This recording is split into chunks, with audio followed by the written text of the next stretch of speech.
చెప్పు ఫస్ట్ నుంచి చెప్పు. అందరికీ నమస్కారం. నా పేరు డాక్టర్ ఎం శివశంకర్. ఇప్పుడు మనం కడప జిల్లా బద్వేలుకు ఉండేటువంటి చెరువుకట్ట మీద ఉన్నాం.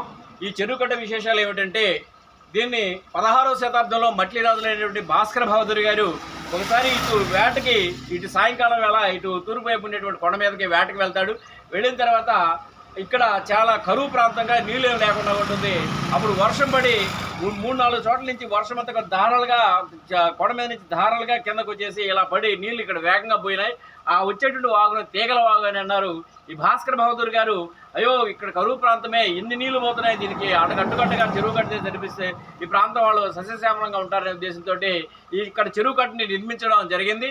16వ శతాబ్దంలో నిర్మిస్తున్నప్పుడు ఒక చోట ఈ ప్రాంతంలో చెరువు అంతా పూడుతుంది, కానీ ఈ ప్రాంతంలో చెరువు నిలబడబోతే అక్కడ ఉండేటువంటి తత్వవేత్తలను అడుగుతారు, ఈ యొక్క సారాంశం దీని ఎలా ఉండాలి, దీనికి ఏంటి పరిష్కారం అని చెప్తే వాళ్ళు చెప్తారు, ఇక్కడ ఒక పుణ్య దంపతుల్ని ఆగతగాని ఇచ్చినట్లయితే నిలబడుతుందని చెప్పేసి చెప్తారు.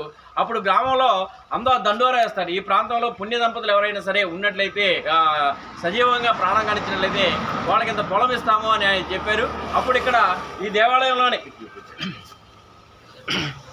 దేవాలయంలో ఇక్కడ ఉప్పర కులస్తులైనటువంటి ఉన్నవ అచ్చమ్మ తర్వాత పున్నయ్య అనేటువంటి దంపతులు ఇక్కడ వాళ్ళు నిలబడతారు. నిలబడిన వెంటనే వాళ్ళ మీద మట్టేసి పూడ్చడం వల్ల ఈ కట్ట నిలబడుతుంది. ఈ పూడ్చడం వల్ల వీళ్ళకి ఏం చేశారంటే కొంత పొలాన్ని ఇచ్చారు. ఆ పొలాన్ని రక్తమాన్యం అంటారు. ఈ యొక్క బద్వేలు చెరువు కట్ట కింద రక్తమాన్యం పొలం కూడా ఉంది. ఇది ఉన్నవ అచ్చమ్మ తర్వాత పున్నయ్య గారి యొక్క సమాధి పైన చిన్న దేవాలయంగా ఏర్పాటు చేశాడు. ఇది చారిత్రాత్మకపరమైనటువంటి అంశం. ఒకసారి అలుగు ప్రాంతంలో చూస్తే, అలుగు ప్రాంతంలో అలుగు దగ్గర ఒక రాయిని ఏర్పాటు చేయడం జరిగింది. ఆ రాయి కరెక్ట్ ముహూర్తాల సమయానికి ఒక రాయి ఇరిగిపోతుంది.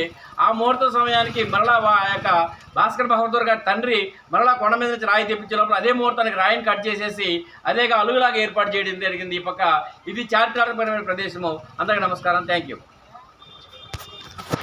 సూపర్.